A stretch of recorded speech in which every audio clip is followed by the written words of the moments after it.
ये आकाशवाणी रायपुर है। प्रादेशिक समाचार बुलेटिन के साथ मैं शुभ्रा भट्टाचार्य।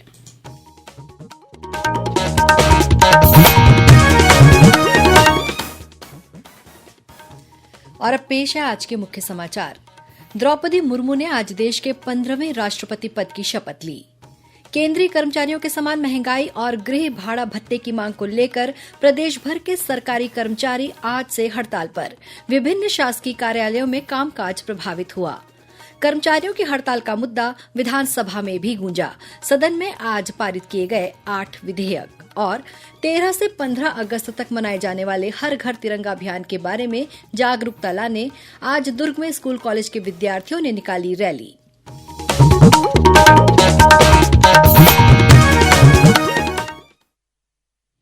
अब समाचार विस्तार से। द्रौपदी मुर्मू ने आज देश के 15वें राष्ट्रपति के रूप में शपथ ली। संसद के केंद्रीय कक्ष में आयोजित एक भव्य समारोह में प्रधान न्यायाधीश NV रमण ने उन्हें शपथ दिलाई। मैं द्रौपदी मुर्मू ईश्वर की शपथ लेती हूँ कि मैं श्रद्धापूर्वक भारत के राष्ट्रपति के पद का कार्यपालन करूंगी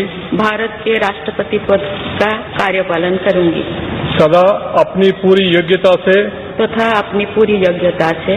संविधान और विधि का परिरक्षण, संरक्षण और प्रतिरक्षण करूंगी और मैं भारत की जनता की सेवा और कल्याण में निरत रहूंगी। शपथ ग्रहण के बाद राष्ट्रपति श्रीमती मुर्मू ने अपने संबोधन में कहा कि भारतीय लोकतंत्र की यही खूबसूरती है कि देश के दूर दराज के इलाके की एक गरीब महिला राष्ट्रपति बनी। उन्होंने नए भारत की भावना और इसके वैश्विक नेता के रूप में उभरने का उल्लेख करते हुए कहा कि दुनिया को भारत से बहुत उम्मीदें हैं। राष्ट्रपति ने समावेशी विकास के लिए समाज के वंचितों के उत्थान तथा महिलाओं और युवाओं के सशक्तिकरण की दिशा में काम करने का संकल्प दोहराया। शपथ ग्रहण समारोह के समापन के बाद राष्ट्रपति भवन के प्रांगण में तीनों सेनाओं की ओर से राष्ट्रपति को गार्ड ऑफ ऑनर पेश किया गया। समारोह में राज्यसभा के सभापति M वेंकैया नायडू, प्रधानमंत्री नरेंद्र मोदी, लोकसभा अध्यक्ष ओम बिरला, केंद्रीय मंत्री, राज्यों के राज्यपाल, मुख्यमंत्री, राजनयिक मिशनों के प्रमुख, सांसद और अधिकारियों सहित कई गणमान्य व्यक्ति मौजूद थे।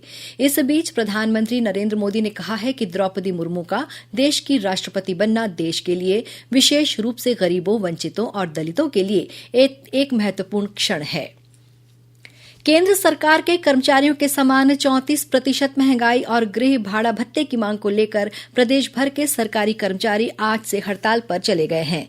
छत्तीसगढ़ कर्मचारी अधिकारी फेडरेशन के बैनर तले ये कर्मचारी 29 जुलाई तक हड़ताल पर रहेंगे। इस हड़ताल में 80 से ज्यादा कर्मचारी संगठन शामिल हैं। हड़ताल से मंत्रालय, संचालनालय, जिला कार्यालयों और अन्य मैदानी कार्यालयों में आज कामकाज प्रभावित रहा। इन कर्मचारियों ने अपने अपने दफ्तरों के सामने धरना प्रदर्शन किया। इस प्रदर्शन में शिक्षक संगठन भी शामिल हुए हैं। इस वजह से सरकारी स्कूल बंद रहे।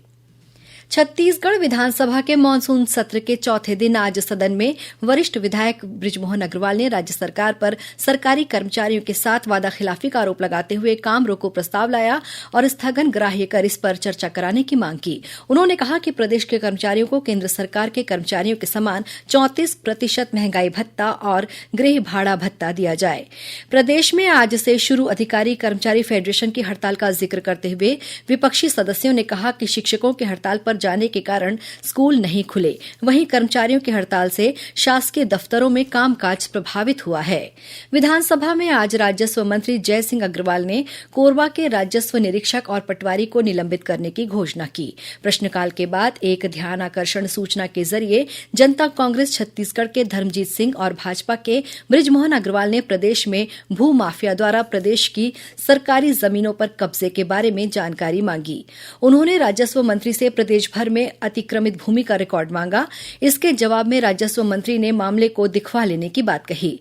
श्री अग्रवाल ने कहा कि कोरबा जिले के ग्राम बरबसपुर के खसरा नंबर 359 में पहले से ही जांच की गई है और इसमें अतिक्रमण पाया गया है। इस बारे में पटवारी के प्रतिवेदन पर 605 प्रकरण दर्ज किए गए हैं और ये मामला न्यायालय में लंबित है। उन्होंने कहा कि इस बारे में 346 प्रकरणों का निराकरण किया गया है। विपक्षी सदस्यों ने राजस्व निरीक्षक और पटवारी पर मिलीभगत कर सरकारी जमीन में भू माफियाओं को कब्जा दिलाने का आरोप लगाया। इस पर राजस्व मंत्री ने राजस्व निरीक्षक और पटवारी को निलंबित करने की घोषणा की। सदन में आज शून्यकाल के दौरान भाजपा विधायक शिवरतन शर्मा ने प्रदेश में बिगड़ती कानून व्यवस्था का मामला उठाया। उन्होंने रायपुर में नाबालिग लड़की द्वारा मूक बधिर लड़के की हत्या के मामले में स्थगन प्रस्ताव लाने और चर्चा कराने की मांग की। वहीं भाजपा के बृजमोहन अग्रवाल ने कोयला चोरी और बढ़ती आपराधिक घटनाओं पर सदन में चर्चा कराने के लिए कहा। इस पर आसंदी ने विपक्ष की मांग को खारिज कर दिया। इससे नाराज विपक्षी सदस्यों ने नारेबाजी की। इस वजह से सदन की कार्यवाही 5 मिनट के लिए स्थगित कर दी गई। विधानसभा में आज 8 विधेयक पारित किए गए। इसमें छत्तीसगढ़ सहकारी सोसायटी संशोधन विधेयक, भू राजस्व संहिता संशोधन विधेयक, निजी विश्वविद्यालय संशोधन विधेयक, स्वामी विवेकानंद विश्वविद्यालय में कुलपति का कार्यकाल 5 वर्ष करने संबंधी विधेयक, आदिम जातियों का वृक्षों के हितों में संरक्षण विधेयक, भू जल प्रबंधन संबंधी विधेयक, उपकर संशोधन विधेयक और विद्युत संशोधन शुल्क विधेयक शामिल हैं। प्रादेशिक समाचार आप आकाशवाणी रायपुर से सुन रहे हैं और अब आगे बढ़ते हैं बाकी के समाचारों की ओर।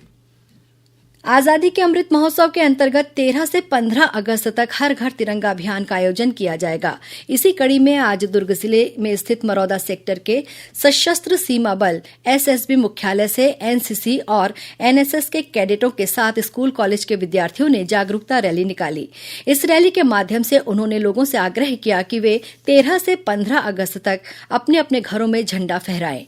एसएसबी भिलाई के उप महानिरीक्षक थॉमस चाको ने बताया कि प्रधानमंत्री के आह्वान पर हर घर तिरंगा फहराने जागरूकता अभियान की शुरुआत की गई है। उन्होंने बताया कि इस अभियान के तहत आने वाले दिनों में एसएसबी द्वारा साइकिल रैली और 2 पहिया वाहन रैली के माध्यम से जागरूकता अभियान चलाकर लोगों से राष्ट्रध्वज फहराने की अपील की जाएगी। इधर मुंगेली जिले में भारतीय जनता पार्टी के जिला प्रभारी तोखन साहू ने कार्यकर्ताओं से अपील की है कि वे बूथों में जाकर लोगों को तिरंगा फहराने के लिए जागरूक करें। उन्होंने कहा कि युवा मोर्चा के कार्यकर्ता मोटरसाइकिल रैली निकालकर विधानसभा क्षेत्र का भ्रमण करेंगे। इस दौरान वे अपने अपने क्षेत्र में लगे महापुरुषों की मूर्तियों की साफ सफाई भी करेंगे। वहीं राजनांदगांव जिला कलेक्टर डोमन सिंह ने सभी अधिकारियों से कहा है कि वे हर घर झंडा अभियान के तहत ग्राम पंचायतों में सरपंचों और सचिवों को हर घर झंडा लगाने के लिए प्रेरित करें। इस कार्य में राष्ट्रीय ग्रामीण आजीविका मिशन की महिलाओं का भी सहयोग लिया जाएगा। राष्ट्रव्यापी टीकाकरण अभियान के तहत अब तक 202 करोड़ 17 लाख से अधिक कोविड रोधी टीके लगाए जा चुके हैं। केंद्रीय स्वास्थ्य मंत्रालय ने बताया कि कल 16,82,000 से अधिक टीके लगाए गए। इधर छत्तीसगढ़ में भी कोरोना टीकाकरण अभियान जोर शोर से जारी है। अब तक प्रदेश में 4 करोड़ 40,99,000 से अधिक कोविड रोधी टीके लगाए जा चुके हैं। इनमें 24,95,168 प्रिकॉशन डोज शामिल हैं। वहीं दुर्ग जिले में 30 जुलाई से 1 अगस्त तक प्रिकॉशन डोज लगाने के लिए विशेष अभियान चलाया जाएगा। इन 3 दिनों में 5 लाख लोगों को टीका लगाने का लक्ष्य रखा गया है। इसके लिए 140 बूथ बनाए गए हैं, जहां 70 टीमों की तैनाती की गई है। कलेक्टर पुष्पेंद्र मीणा ने टीकाकरण अभियान में तेजी लाने के निर्देश अधिकारियों को दिए हैं। इसी जिले के दाऊ वासुदेव चंद्राकर कामधेनु विश्वविद्यालय में परिसर में निःशुल्क प्रिकॉशन डोज टीकाकरण शिविर का आयोजन किया गया। शिविर में 140 लोगों को प्रिकॉशन डोज लगाई गई। इस बीच दुर्ग जिले के मुख्य चिकित्सा और स्वास्थ्य अधिकारी जेपी मेश्राम ने 18 वर्ष से अधिक आयु के सभी लोगों से प्रिकॉशन डोज लगवाने की अपील की है। दुर्ग में वैक्सीनेशन के लिए 18 से 59 जो बूस्टर डोज है उसको गवर्नमेंट के जितने भी संस्थान है उसमें फ्री कर दिया गया है। लगातार हमारे पास बहुत सारे व्यक्ति आ रहे हैं और लगते जारी है। हम ये चाह रहे हैं कि लोग ये 75 दिनों के अंदर सभी के सभी व्यक्ति बूस्टर डोज जरूर लगाएं। सभी से मैं ये अपील करता हूं कि कोविड वैक्सीनेशन पे ध्यान दें और जाके अपने डोज करवा दें।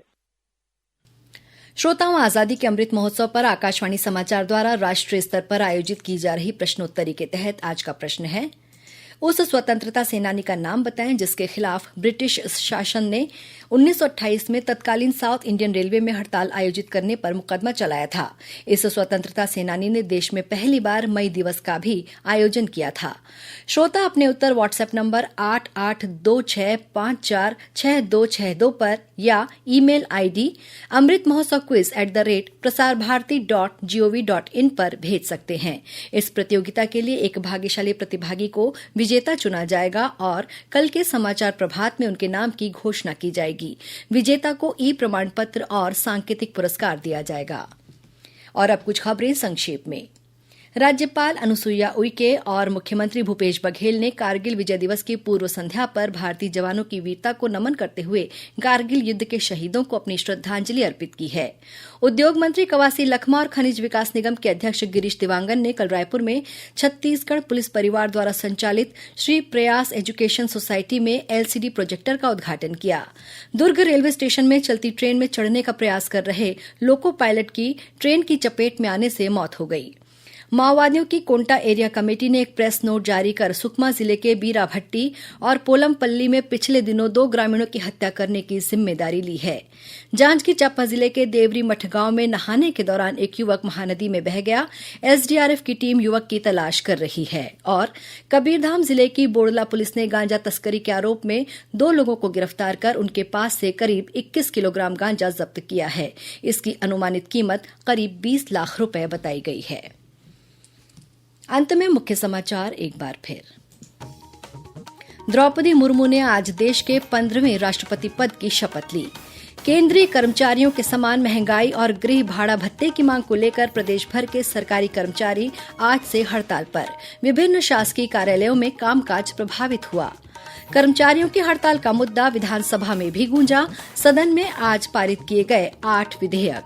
और 13 से 15 अगस्त तक मनाए जाने वाले हर घर तिरंगा अभियान के बारे में जागरूकता लाने आज दुर्ग में स्कूल कॉलेज के विद्यार्थियों ने निकाली रैली। इसी के साथ प्रादेशिक समाचार बुलेटिन समाप्त हुआ। नमस्कार।